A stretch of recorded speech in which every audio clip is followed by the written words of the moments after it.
The calabash lay shattered on the ground, pieces scattered like her heart had always been. Abina knelt in the dust outside her hut, her trembling hands unable to gather the pieces fast enough. She had been waiting for this moment for 10 years, the moment Kofi would return. And he had. But the woman stepping down from the cart behind him was not the memory she had carried all these years. The stranger wore cloth so fine it seemed to drink the sunlight. Her wrapper was dyed in colors Abina had no names for, deep purples that belonged to royalty, not to the wives of traders. Around her neck hung bronze that caught the afternoon like captured fire. Her skin gleamed with oils that smelled of things Abina could not identify, and her hands were soft, unmarked by work, heavy with rings that announced wealth like the beating of a talking drum. Kofi stood between them, his mouth open as if he wanted to speak, but could not remember how. He had changed too. His body was broader now, filled with abundance. His wrapper was expensive cloth, and he wore a leather belt tooled with patterns. But his eyes held something Abina recognized with terrible certainty. Shame. The woman turned to look at the village, and when her gaze passed over Abina kneeling in the dust, she did not see her. The woman simply did not see her at all. And in that moment of perfect invisibility, Abina understood that the 10 years of waiting had ended not with arrival, but with erasure.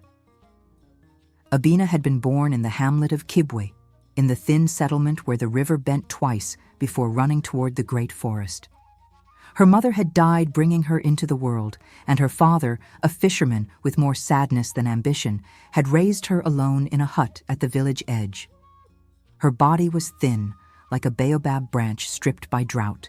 Her skin was dark, not the warm brown of fertile earth, but the black of river stones worn smooth by water.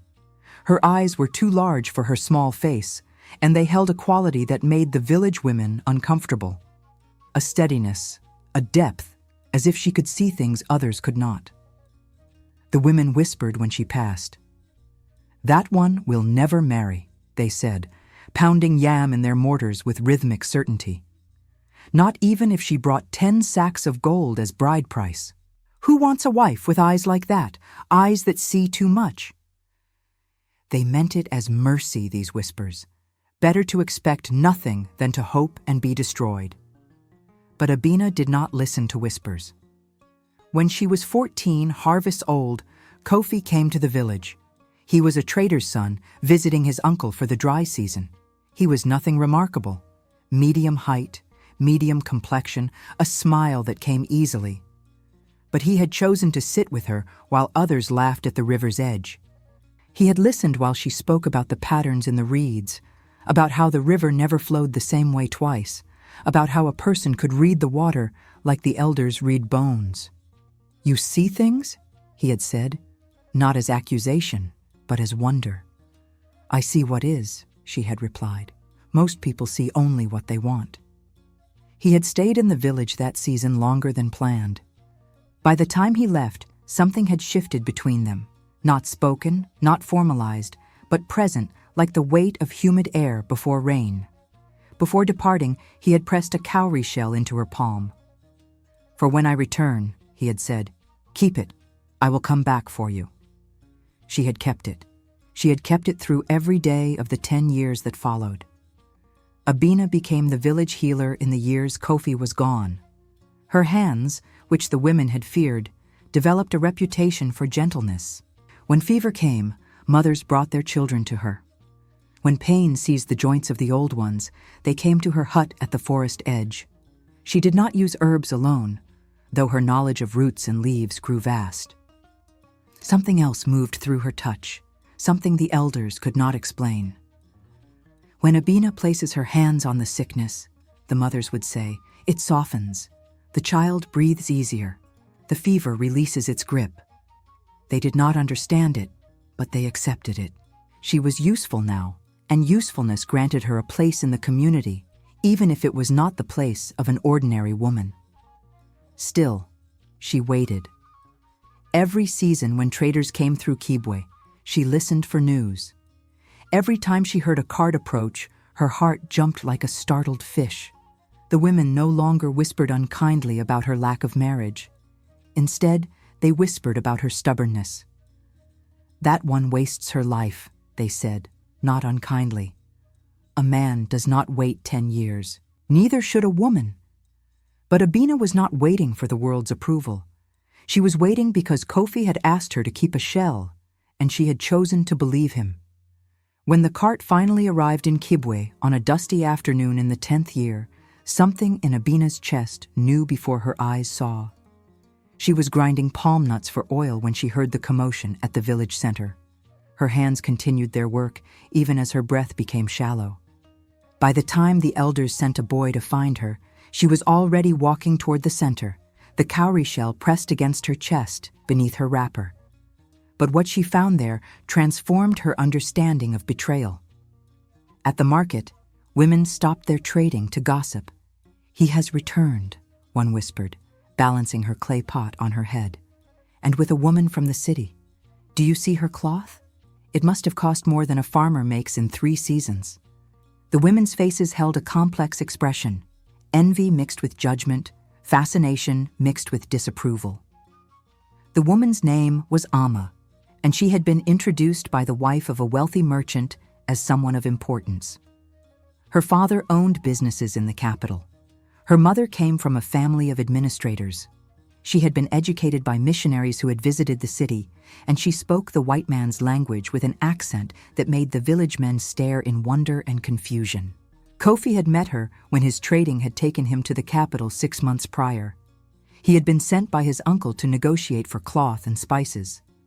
Amma's father had invited him to his compound. Within weeks, they had been promised to each other.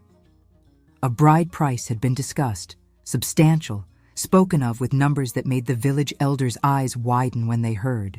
Kofi had returned to close his affairs in Kibwe, to gather what he needed, and to explain things to the woman he had abandoned there. But he had not come alone to explain. He had brought Amma with him, as if her presence would make his explanation unnecessary, as if the visual evidence of his new life would somehow make the old one disappear. "Abina," he had said, when finally they stood face to face, the village watching from careful distances. His voice was different, smoother, with the cadence of the city layered over his country accent. "I had to tell you before you heard it from others. I did not forget you, but the world changed. I changed. What I promised you, it was the promise of a boy. I am a man now, and a man must think of advancement, of position, of beauty you can show," Abina had finished quietly, "of status you can wear." Amma had laughed then, a sound like breaking glass. "Is this the village woman?" she had asked Kofi, her eyes moving over Abina as if examining livestock. "I see now why you needed to move forward. How could you build anything with—" She had gestured vaguely, dismissively, and the gesture encompassed everything Abina was and had been. The shell in Abina's hand had felt suddenly very heavy. The elders gathered under the great tree, shaking their heads in grave agreement. "The river collects its debts," they said, "and the young man has decided to trade his debts for fool's gold." But their anger was abstract, distant. What mattered was that the community had chosen a side, and it was not Abina's. At the river, where the women gathered water, the story spread like wildfire. "She waited 10 years, one woman said, her voice carrying the weight of judgment. "And he came back with a woman whose cloth costs more than her entire life is worth." The way they said it made Abina's sacrifice seem foolish rather than faithful. "She should have married someone else," they whispered. "She should have understood that men like that do not return to women like her." The village had not been cruel, but they had been clear. Abina's pain was her own failure. She had hoped too much. She had waited too long. She had believed in something that was always false. Kofi and Amma stayed in Kibwe for 2 weeks, staying in the merchant's compound on the outskirts. Kofi had tried to see Abina again, coming to her hut with explanations that she did not listen to. She had not closed the door against him, but she had not opened it either. She had simply continued her work, grinding herbs, wrapping poultices, her hands moving with the precision of someone who knew exactly who she was and what she could do. But something else was happening inside her, something she could not stop even as she recognized its danger. The cowrie shell had begun to burn. It was not a normal burning. There was no heat, no flame. But wherever it touched her skin, a sensation moved through her. Not pain exactly, but awareness. Sharp, clear, terrible awareness. She had felt this before in her healing work, this sense of things moving beneath the surface, of power waiting to be acknowledged. But she had always kept it gentle, always directed it toward mending. Now, as the shell pressed against her chest, she felt it turning towards something else entirely. On the evening before Kofi was to leave Kibwe with Amma, Abina went to the river alone. The sun was setting, and the water reflected colors that had no names. She removed the shell from beneath her wrapper and held it up to the fading light. It seemed to pulse in her hand, and she understood, with sudden and crystalline certainty, what it was. It was not a love token. It was a binding. When Kofi had pressed it into her palm and asked her to keep it, he had not fully understood what he was doing. But some part of him had known. Some part had recognized in Abina a power that ran deeper than the normal flow of the world. He had bound himself to her, not with words, but with an object, a promise, a choice made in the presence of something that watched and remembered. For 10 years, the shell had held him, keeping him alive, keeping him whole, keeping him coming back even when he tried to move away. She had been his anchor without knowing it. But now he had tried to cut the cord. Now he had tried to replace her with someone his eyes could see and his pride could display. The river flowed past her, indifferent and eternal. She thought of all the years she had spent waiting, all the times the women had whispered that she was foolish, all the times she had doubted herself.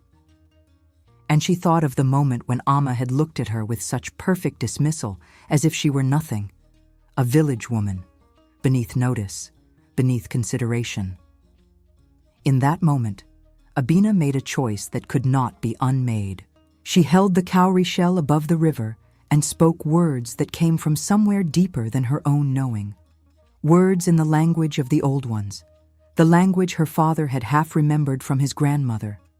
Words that acknowledged what the shell was, what the binding meant, and what it would cost to break it. As she spoke, the shell grew warm, truly warm now, burning. She opened her hand and let it fall. It struck the water and sank, and as it went down, something moved through the air like a great breath, like the moment between heartbeats when time stops. At that exact moment, miles away in the merchant's compound, Kofi's body seized. His heart stopped for 3 full beats before beginning again. Amma screamed. The merchants came running. They found him collapsed, his eyes wide open, staring at something no one else could see. When he recovered, he could not speak for hours. When he finally found his voice, the first thing he said was Abina's name. Not in longing, in recognition, in terrible understanding of what he had done and what it had cost him. He had been bound to her all along, and by trying to sever that binding, he had severed something in himself. The village reacted with shock and confusion. Some said Kofi had fallen prey to a curse.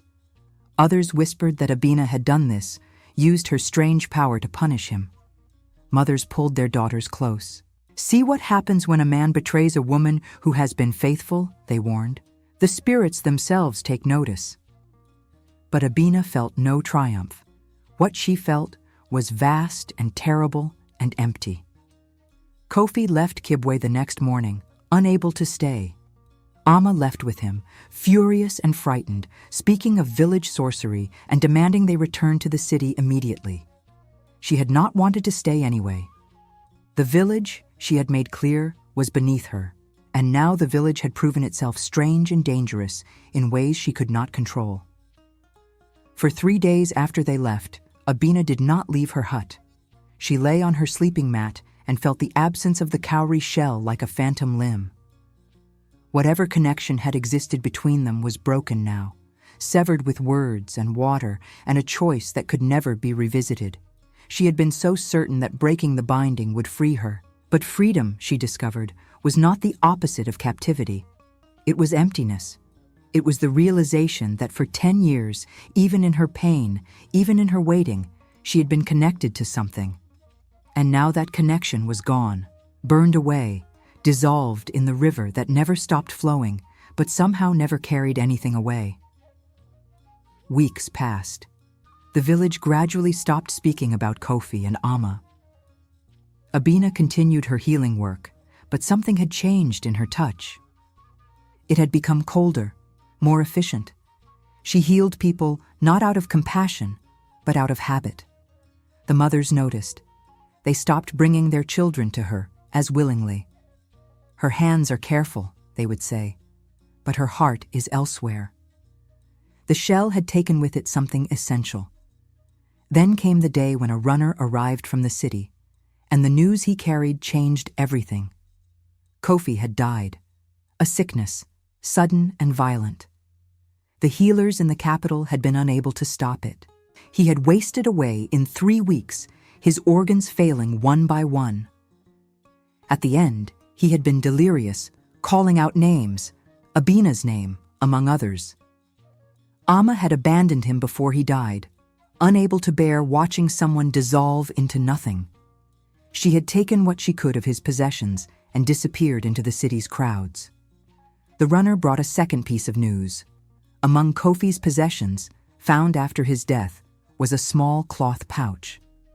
Inside it was a second cowrie shell, identical to the one Abina had cast into the river. On the cloth, written in careful letters, for Kofi had learned to write in the city, was a single phrase: "To bring her back if I survive this." He had known. At the moment when his heart had stopped, when the binding had been severed, he had known what was happening, and in the time between his collapse and his departure, he had purchased this shell and written these words, hoping against hope that the woman he had betrayed might somehow take him back. But she had not been there to give him that chance. The river had taken the first shell and claimed him instead. The elders gathered under the great tree, and this time their shaking heads carried a different weight. "The river collects its debts," they said, but now the words meant something else entirely. "And sometimes it takes payment from those who thought themselves clever enough to escape." At the market, the women's gossip shifted. "She was faithful," they said now, their voices carrying a new respect. "And he was the fool. A man who runs from real gold to chase fool's silver will find neither one waiting when he returns." But the strangest thing happened. As the story of Kofi's death and the second cowrie shell spread through the village, people began to understand something about Abina that they had never quite grasped before. She had not cursed him out of malice. She had broken a binding that was suffocating her, even as it bound him. In doing so, she had released something that was meant to remain bound. An old woman, one of the few who still remembered the old ways, came to Abina's hut. She was ancient, her skin like parchment, her eyes cloudy with age. But when she spoke, her voice carried authority that came from somewhere beyond the natural world. "Child," she said, "you do not understand what you are. Your mother did not die simply bringing you into the world. She sacrificed something to bring you. The gift runs in your blood, the power to see what is true, to hold what is real, and to refuse what is false." "I am cursed," Abina said bitterly. "Everything I touch becomes ash." "No," the old woman replied. "You are not cursed. You are tested. The man was false. His promises were weak. His love was not real. Your power simply exposed what was always true. A real binding would have survived. A true love would have remained, even across distance, even across pride. What he offered you was not love. It was possibility. And when he chose to reject that possibility, he rejected what he could have been." The old woman reached out and took Abina's hand. Her touch was gentle, and in it, Abina felt something shift. Not healing exactly, but recognition. This was her gift, the old woman's touch seemed to say. Not to mend what was broken, but to show people what was true about themselves. The shell was never meant to bind him to you, the old woman continued. It was meant to teach him what he was throwing away, and it has. Now you must learn what you are gaining by letting him go. From that moment, something changed in the village. The mothers began bringing their children to Abina again, but for a different reason. It was not that she could heal fever or mend broken bones. It was that she could see something true in people and help them see it themselves. Young women who came to her uncertain began to leave with clarity.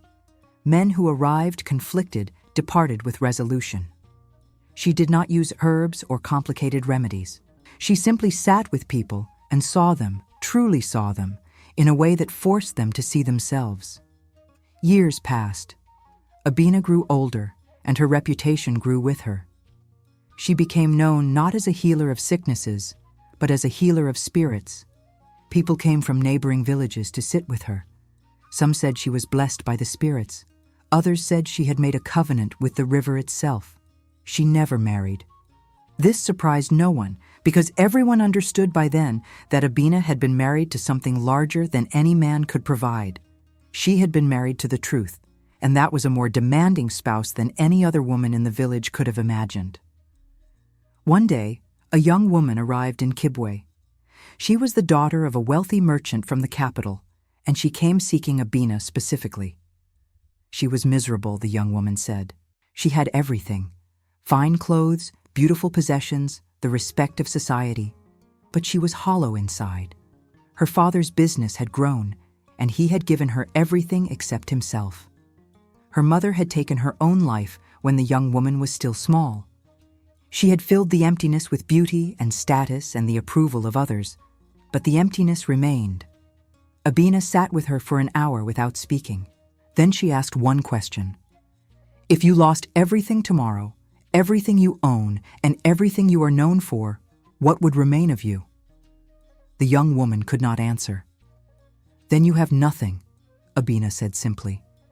Everything you think you are is decoration. The real you, the essential you, is still waiting to be born. The young woman wept then, understanding for the first time what Amma had been, all decoration, no substance, and understanding how hollow her own life had become in pursuit of the same false things. When this story reached the ears of those who remembered Kofi, something completed itself. The young woman was the daughter of a distant relation of Kofi's family. And in coming to Abina, she had found what her relative had thrown away: real understanding, real sight, real power that came not from cloth or wealth or status, but from the willingness to know yourself truly. The mothers gathered at the river and spoke to their daughters about what had happened. Did you hear? They said. The woman Kofi rejected has become something greater than anything he could have imagined. She heals not bodies, but souls. And she heals them simply by seeing them. That is a power no cloth from the capital can match. And they added, with the weight of wisdom earned through time, what you plant, you will harvest. The man planted betrayal and reaped emptiness. The woman planted faithfulness in the wrong place, yes, but she learned to plant it in herself instead. And from that planting came a harvest that fed an entire village. The shell, the first shell Abina had cast into the river, became part of the village's mythology. They said that it had sunk to the bottom where the river's true power lived. They said that every person who had been healed by Abina carried a piece of that shell in their spirit now. They said that betrayal, when it is faced with truth rather than revenge, becomes the seed of something greater than the original promise. Abina lived a long life. She never wore expensive cloth or gold. She never traveled to the city or sought wealth.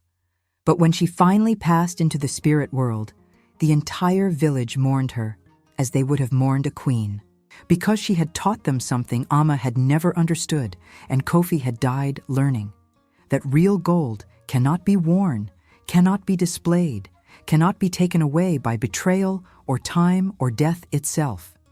Real gold is what remains when everything false has been stripped away.